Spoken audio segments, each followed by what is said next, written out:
ازيكم؟ احنا نيوتري سكول، وهنكلمكم النهارده عن المعادله الصعبه، المعادله اللي كتير مننا حسبها مليون مره والنتائج كانت واحده، وهي برنامج تغذيه علاجيه. زي ما هو معروف بالاسم ده، هو فعلا اسمه كده؟ الحقيقه لا، هو اسمه برنامج نظم تغذيه، وده اشمل بكتير، واحنا جايين نعرفكم ايه هو برنامج نظم تغذيه. مبدئيا احنا القسم الوحيد في الدلتا اللي بندرس تغذية بالتفاصيل، عشان لو انت طالب جديد او قديم وبتسمعنا في اي وقت تعرف كل حاجة عن البرنامج، فتعالوا نقول لكم عليها واحدة واحدة.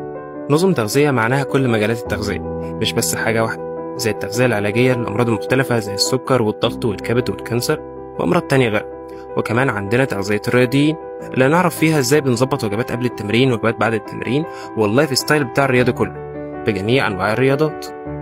والتغذية خلال مراحل العمر المختلفة زي الأطفال والمراهقين والكبار والمسنين والحوامل والمرضعات وكل ما هو متعلق بالتغذية. ونيجي بقى للمواد اللي بندرسها عندنا في البرنامج. فانت بتدرس مواد طبيه وبتاخد ميديكال باك جراوند كويس جدا، زي الاناتومي اللي هتعرف فيه تشريح الجسم والفسيولوجي والهيستولوجي والباثولوجي، علم الامراض ومواد تانية كتير، وطبعا الفارما اللي هتعرف فيها علم الادويه وعلاقته بالتغذيه، ورشة ملح بقى من مواد الكلية بتاعتنا زي مواد علوم الأطعمة وصحة وسلامة الغذاء وزيها كتير. صحيح، وانا ما قلتلكش؟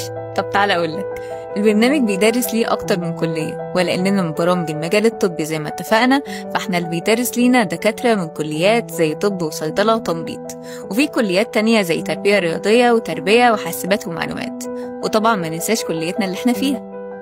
انت كطالب ليك 138 ساعة معتمدة على 8 فصول دراسية، ونظام التعليم كله طبعا بالانجلش، وليك برضو 300 ساعة تدريبية، تدريب ميداني في المستشفيات وحدات التغذية زي مستشفى دمياط التخصصي والطوارئ والمعلمين ومستشفيات تانية كتير.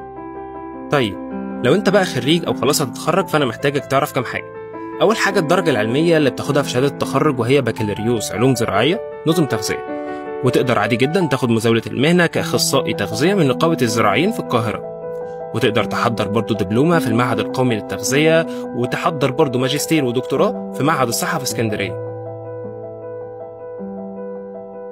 وأخيراً، بالنسبة لفرص الشغل بعد الدراسة، فمتاح ليك تشتغل في مراكز التغذية والمستشفيات والعيادات، وتقدر تفتح مكتب استشارات تغذوية أو مركز باسم طبيب بشري، وطبعاً في فرص كتير للسفر لينا بره كأخصائيين تغذية. وبس كده، احنا تيم نيوتري سكول، وأتمنى نكون وصلنا لكم كل المعلومات اللي انتم محتاجينها. سلام.